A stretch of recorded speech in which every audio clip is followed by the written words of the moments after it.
Life isn't about finding yourself. Life is about creating yourself. It's simple, right? Well, you try. You worked, but it's not good enough. It's tough. So you start again. The vision, the grind, the passion. The 3 a.m. session, you do your best, but fail again and again.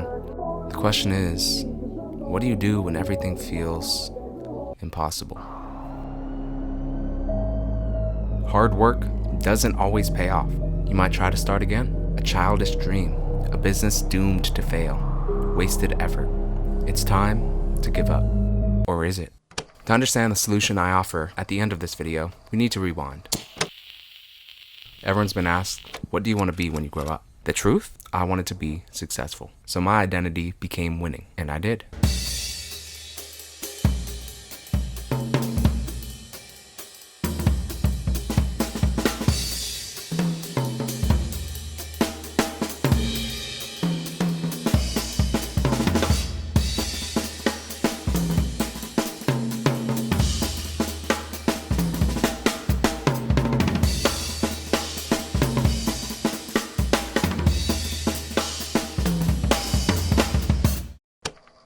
The problem becomes, what does winning mean? Seeing many struggle through 4 years of college for a secure engineering job, only to be laid off. My purpose was to create. So I thought, what else am I good at? Well, performing. I've been performing since 5 on piano and drum lines, percussion. Unfortunately, as you can guess in 2020, many performers couldn't do their job and were also struggling. Performing didn't seem like a great career path either, but suddenly, in a single moment, everything made sense. Making like hundreds of thousands of dollars. Generate around $27,000. Last month, I made over $30,000. Finally had a clear vision. My purpose is creation, creating music and art in all its forms. Sounds simple, right? So I began a new journey, a new vision, a new grind. Sure, there were small failures, but wins as well. I changed my major and dived fully into music production. Lock in, longer hours, better work. And finally, in 2023, I graduated. I'm even featured on the official Florida State University College of Music website. 2020 to 2023 was filled with pure optimism and progress.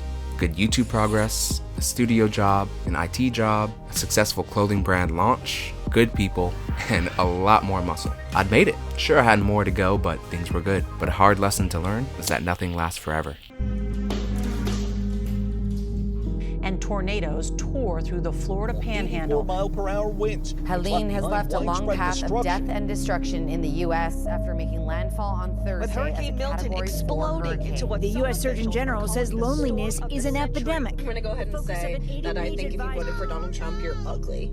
I think you're all freaking ugly, and I think 2024 marked the beginning of my downfall. Losing half my income, the other half wasn't enough. Suddenly, my sales skills were gone. The people were gone. The muscle was meaningless. I was cooked. And another event that made me realize I could die at any time. Stray bullets came flying through my apartment. Felt like there was nothing I could do about anything. Felt like I had been disconnected from my intelligence. But like I always said, we gotta keep always moving forward. So I went online to find solutions. But I found something else entirely. If you look online, the world feels like it's ending. According to the internet, business is impossible, finding a job is impossible, dating is impossible, and World War III is about to start. And the arguments they use can be pretty logical and convincing. That's what makes it so dangerous. But at the time, I lost hope. I drank, no vision, no grind, no passion. A half gal of vodka or a bottle of whiskey every week. 2024 continued. Each effort to change was met with the same predictable failure.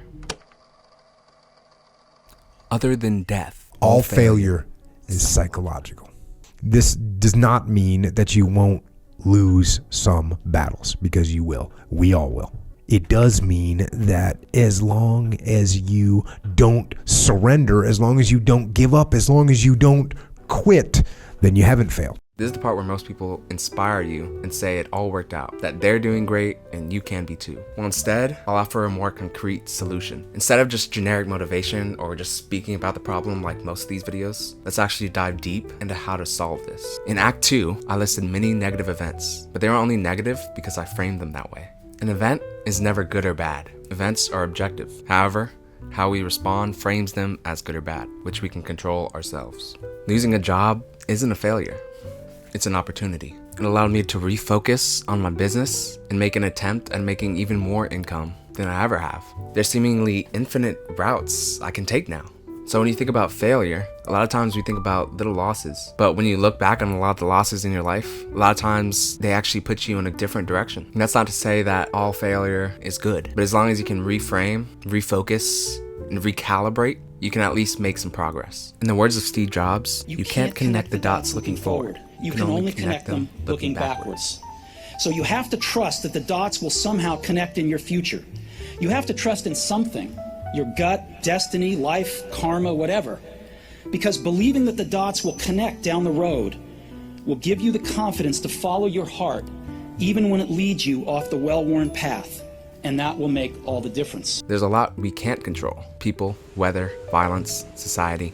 Just let go and focus on what you can control. Next is to make peace with the worst case scenario. So when you truly think about the worst case scenario, what happens if the career you're going for doesn't work out, or whatever goal you have doesn't work out? If you really think about that and accept that, it allows you to detach from outcomes. Instead of fearing failure or fearing this scenario, you can accept it long before it happens. And so even if you do quote unquote fail, it's something you've already thought of before and you can move forward. So if you lose a job, a relationship, sales are down this month, whatever the loss or failure, perceived failure, it's probably still a lot better than this worst case scenario that you've already thought of and planned for. Next is to keep refining your strategy. The true problem is that hopelessness feels like there's nothing you can do, but there's almost always a change you can make that might work better. I can't control the numbers under my videos, but I can try to make the best videos, the best filming, the best voiceovers, the best editing, the best ideas, and I can try to connect with my viewers. And let's say a certain video type isn't working. Well, I started with type beats on another channel, then I pivoted to covers, production videos,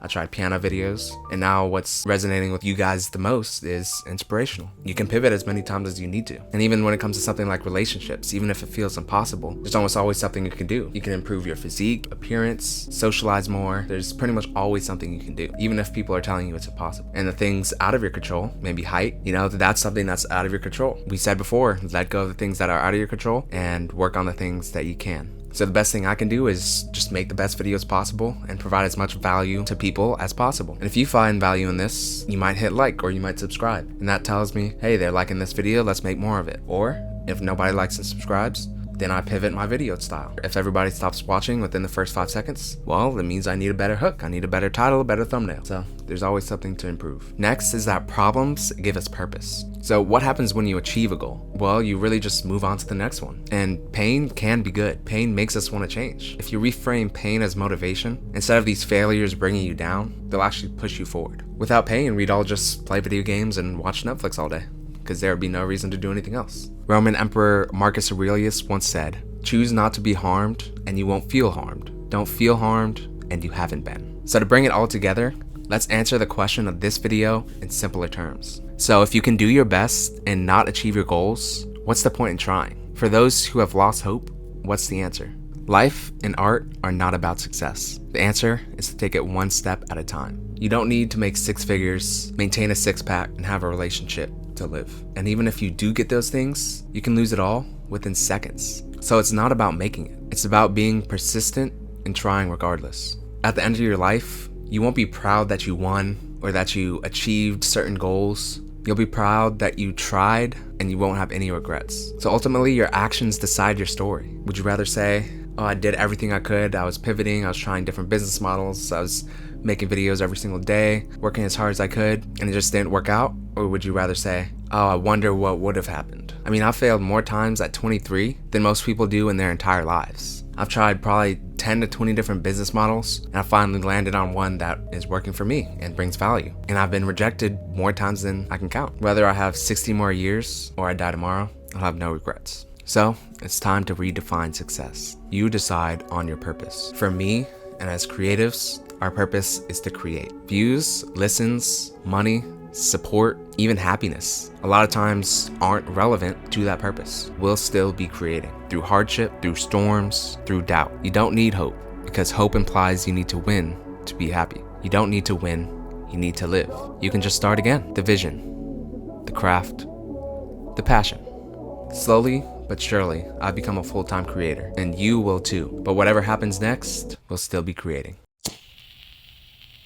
So I spent 4 years in university trying to learn these things, the music business, music production, and I took a lot of courses that I honestly wasted my time. And so that's why I made a course that combines all the knowledge I learned over my 4 years of university, my now 5 years of working in the music industry. And I've broken it down into the core fundamentals that you really actually need to know. So instead of wasting $100,000 getting yourself into student debt or scouring the internet for answers, this course will provide you with the exact roadmap of what you need to know. And I've already gotten a lot of feedback. I'm continuously updating the course to make sure it's providing actual value and actual results. That course is called The Modern Music Creator. Of course, with music production and business, there's always more to learn, and there's always more that I'm going to be updating the course with. You get it now, you get lifetime updates, and you also get access to a community, and we'll be talking to each other. So go ahead and get that course. If you want a physical product, you can get hoodies, jackets, shirts, joggers, backpacks, hats, you name it. As you can see, a lot of different people and models have worn my clothing. A lot of people are happy with the fit and the feel of this apparel, so you can check that out. We also have Patreon. Your name gets featured at the end of every single video I post. Get early access to every single video I post, and there's a lot more bonuses over there.